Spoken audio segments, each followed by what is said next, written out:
Hola, muy buenas tardes. Mi nombre es Anny Carelli Castillo Sequera, materia cursada Derecho Romano 2, y en esta oportunidad les vengo a hablar sobre la extinción de las obligaciones. La obligación romana nació en tiempos arcaicos dentro del terreno de los delitos. Originalmente, la comisión de un delito hacia él surge con favor de las víctimas o de su familia.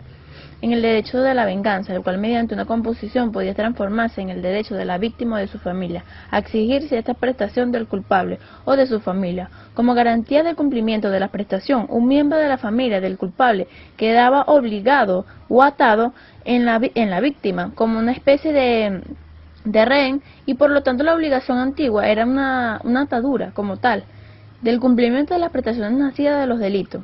Entre otra definición, podemos acotar que las instituciones de Justiniano defendieron así la obligación en un lapso de derechos que nos permitió la necesidad de pagar algunas cosas conforme a los derechos de nuestra ciudad. La obligación está comparada a un lazo que une a otras, a las personas entre las cuales ha sido creada. Es por otra parte que un lazo jurídico, si tal se podría decir, pero si sujeta al deudor, se limita a su libertad. No hemos de sacar de ahí la conclusión de que sea una molestia en la sociedad. El hombre no puede abastarse a sí mismo, tiene una necesidad de las industrias, la actividad de sus semejantes es por el medio de las obligaciones, por lo que obtiene y por lo que no da por sí mismo en su servicio.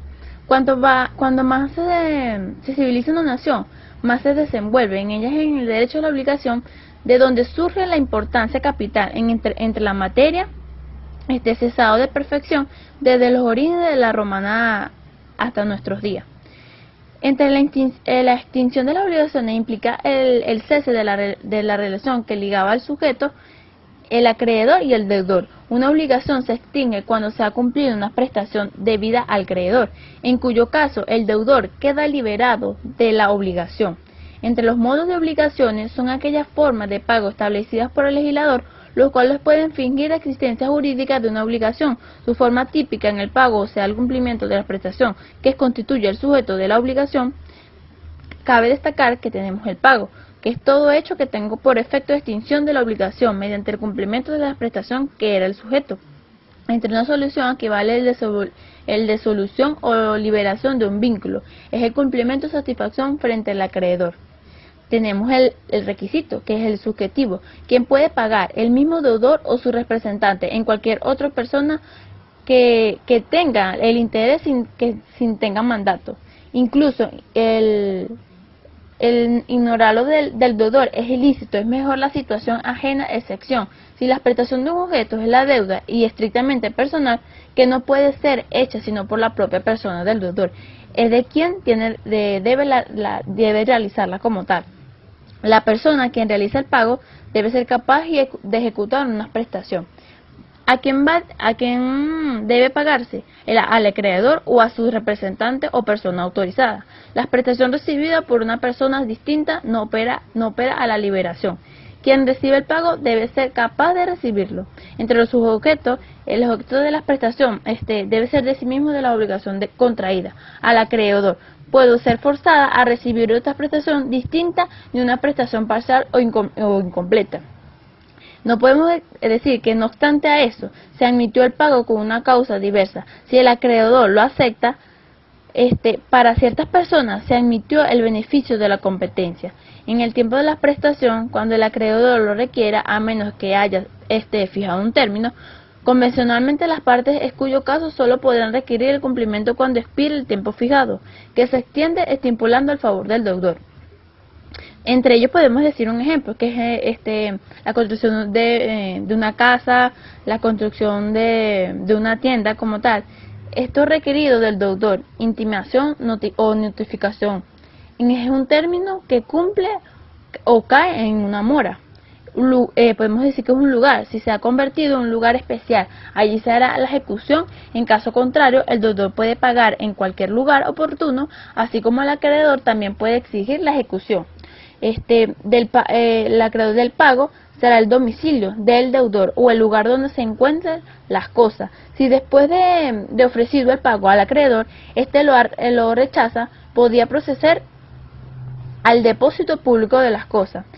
Efectivo pago principal podemos decir que es un secundario existir todos los accesorios de las obligaciones, de las hipotecas, cauciones y otros derechos que se pudieran haber creado para garantizar o asegurar las obligaciones. Asimismo, se libera el pago de los intereses como tal. Si un mismo deudor está obligado hacia un acreedor